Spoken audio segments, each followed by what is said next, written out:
Over the weekend, legacy media outlets were reporting on a huge breaking news story. In fact, the type of breaking news story they typically don't like to cover. An incredibly wealthy person hasn't been paying his taxes. Donald Trump's tax returns were obtained by the New York Times, nearly 2 decades worth of his taxes. And based on what we know from the reporting, if there is an actual investigation into some of the deductions he's taken, there could have been possible crimes committed. Now, based on what we know from the reporting so far, there are some sketchy details about what he's filed in his taxes. And if these deductions are not protected under tax law, well, then he's committed crimes. Now, let me give you some highlights, some details, and I'll explain what I'm talking about. So the main takeaway from the story, something that you're likely to have seen already, but just in case, is the fact that Trump paid just $750 in federal income taxes the year he won the presidency, so in 2016. In his first year in the White House, he paid another $750. He had paid no income taxes at all in 10 of the previous 15 years, largely because he reported losing much more money than he made. Now, he bragged quite a bit about how he's this billionaire and he's a successful billionaire, this and that. So based on what we know from this reporting, either one of two things can be true or both things can be true. Number one, he's incredibly incompetent and continues to just bleed money and isn't actually wealthy when you consider his liabilities versus his income. Number two, he could be completely lying about some of the deductions that he's taking. He might be taking unlawful deductions.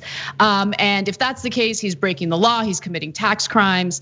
But more importantly, this is the kind of stuff that in some cases is protected by tax law, which allows major corporations, for instance, like Amazon, to get away with paying nothing in taxes. Again, there needs to be a thorough investigation into this, but let me give you more details. Hanging over him, we learned through this reporting, is a decade-long audit battle with the Internal Revenue Service over the legitimacy of a $72.9 million tax refund that he claimed and received. He received a tax refund of $72.9 million. After declaring huge losses, an adverse ruling could cost him more than $100 million.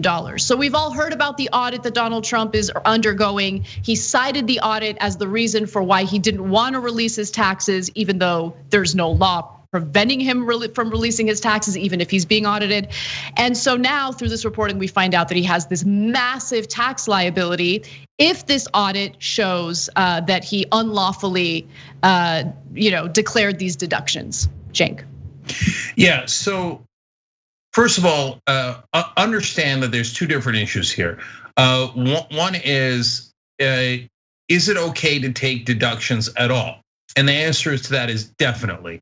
So if you are losing money, that is your expenses, and the reason you can't claim any taxes because you didn't make any profit. That's normal. And does Trump have some of that? Yes, he actually has a lot of that because he's totally and utterly incompetent. Literally everything he runs, with the brief exception of Mar-a-Lago while he's president, which has greatly increased its rates, has lost money. Literally everything he's ever done in his life that he has managed has lost money. So it's not just an accounting gimmick, like, oh, it's the rich avoiding their taxes. No, he's actually a terrible, terrible businessman that cannot make money. Now, that's half the story, but the other half is what Anna's talking about here. On top of that, he appears to be doing tax evasion. So and that's the part that can get him in criminal trouble. I guarantee you that if you did 10% of what Donald Trump has done, you would be in massive criminal trouble. So, I mean, taking $72 million that you shouldn't have taken from the IRS is insanity. And any other rich people, look, some of them probably do, they all do, not all, but a lot of them do tons of tax avoidance, which is already a huge problem in our system. That's why the system has to be changed.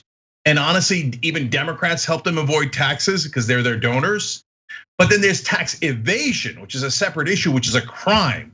So if you claim things that are not really business expenses, you do it on purpose, you claim things that you should not claim, that is against the law.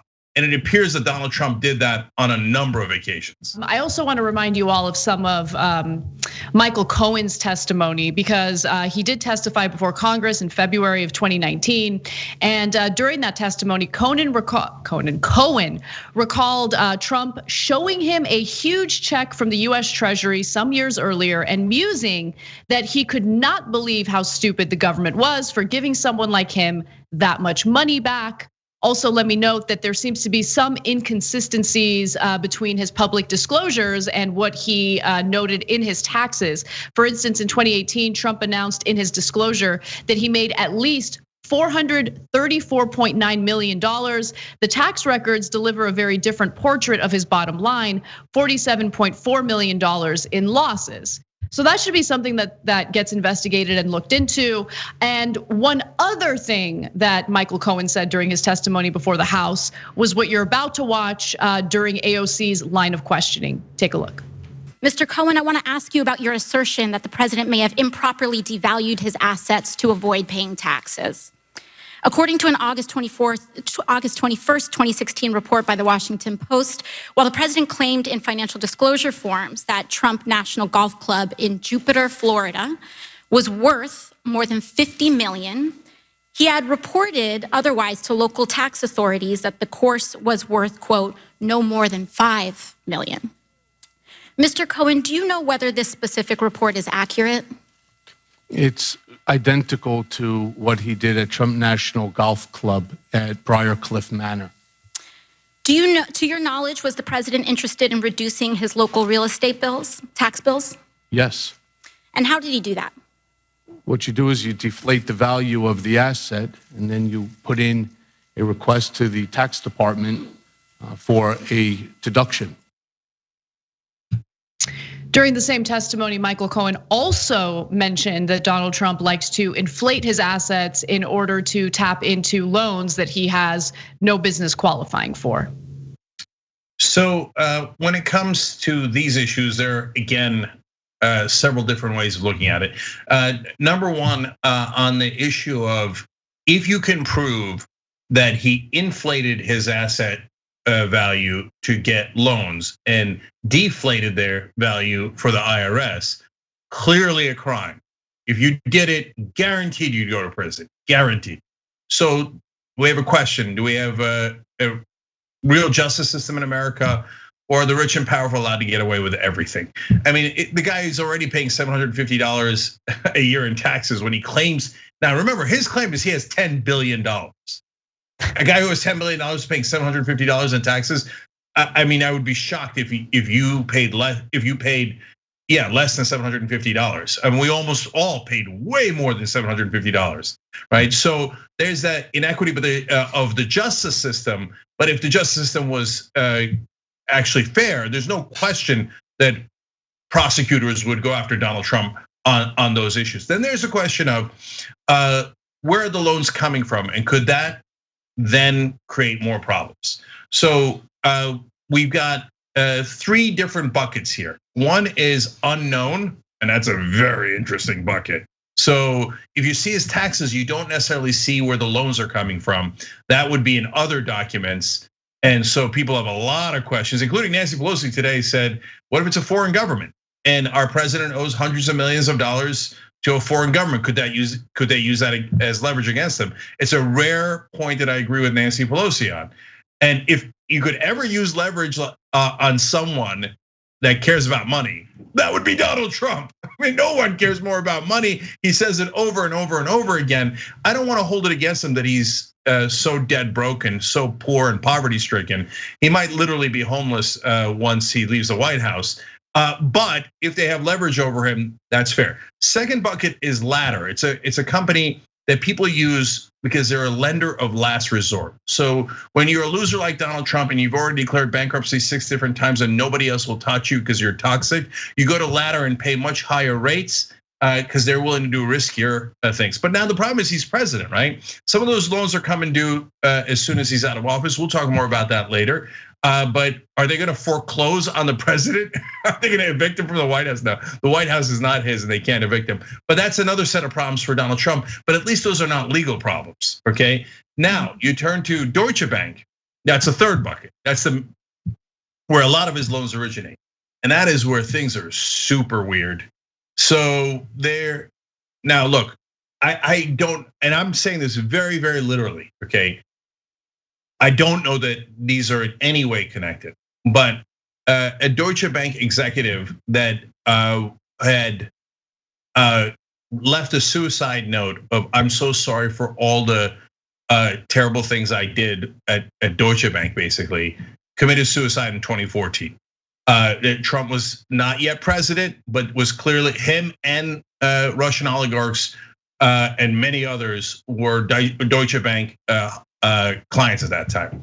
And then just last year, the executive in charge of okaying Donald Trump's loans also committed suicide at the age of 55. Now, there are family members who are concerned about that, and the timing of it is pretty stunning. So I have no idea if they're connected, but two high-profile Deutsche Bank executives, including the one in charge of Trump's loans, both commit suicide in their mid-50s. So, and right now prosecutors are looking into Deutsche Bank. They might find nothing. It might have been that the first guy was not at all related to Trump. It might have been related to LIBOR. And again, I'm being very literal. It's not like wink, wink. No, it really might have been related to other scandals that Deutsche Bank were doing. And the second suicide might have been personal. We have no idea. But prosecutors are looking into that. And so to see what the situation is, whether it's related to Trump or not related to Trump. But there is a giant cloud hanging over Deutsche Bank. So that is more issues potentially for Donald Trump. There are other potential issues based on what we've learned through this reporting. So for instance, he will deduct administrative costs related to his business. And if you really look into it, some of these administrative costs seem to be inflated. So for instance, tax records do not have the specificity to evaluate the legitimacy of every business expense Trump claims to reduce his taxable income. For instance, without any explanation in his returns, the general and administrative expenses at his Bedminster Golf Club in New Jersey increased fivefold from 2016 to 2017. So for administrative costs to go up five times, fivefold in the span of 1 year, I think is a little weird, right? So there's that. And then the final thing is, you mentioned it a little bit, Cenk, but some of his business dealings outside the United States, not because making money outside of the United States is legal in and of itself, but because of how he could be using his office of the presidency to enrich himself, enrich his personal businesses. That is a problem. That is a violation of the Emoluments Clause in our Constitution. But that's the one issue where I think even if it's proven and there's like indisputable evidence that he's been violating the Emoluments Clause, keep in mind that Donald Trump has a lot to gain from ensuring that the Supreme Court is skewed in his favor. And I just don't think he's ever gonna face any consequences for that whatsoever. For tax fraud, will he? I don't know. I've kind of learned my lesson about holding out hope that there's ever gonna be any justice in regard to Donald Trump. I mean, he has succeeded in defunding the IRS to the point where they only audit people living in poverty, people who barely make any money. People who are wealthy like Donald Trump barely get investigated. And while he's undergoing an audit, I mean, how long does an audit last? I don't really get it. So there's a huge conflict of interest. While he's president of the United States, facing this massive audit for potentially committing massive tax fraud, think about how much influence and sway he has over the IRS, how it gets funded, how it gets dismantled.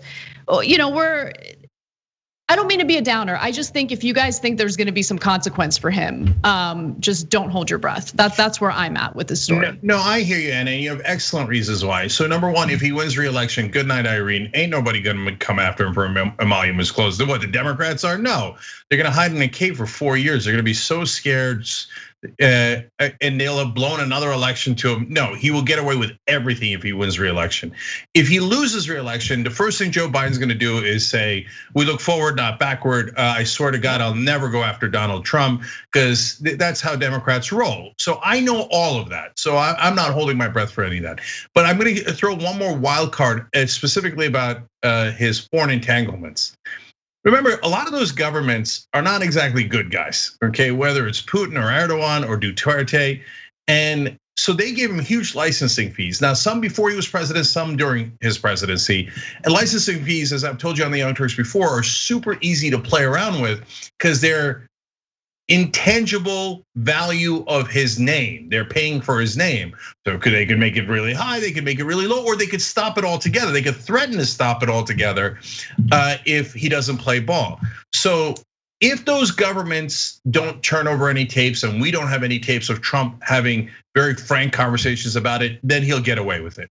But is it possible just to mess with him based on broken promises, mess with America, et cetera, that one of those authoritarian leaders at a later date goes, oh, by the way, here's your clown ass president that we bought for $500,000. And they release the tapes and then he's screwed. So that's at least possible. And that would probably on that issue be the only way that they get it. Thanks for watching the Young Turks, really appreciate it. Another way to show support is through YouTube memberships. You'll get to interact with us more. There's live chat emojis, badges.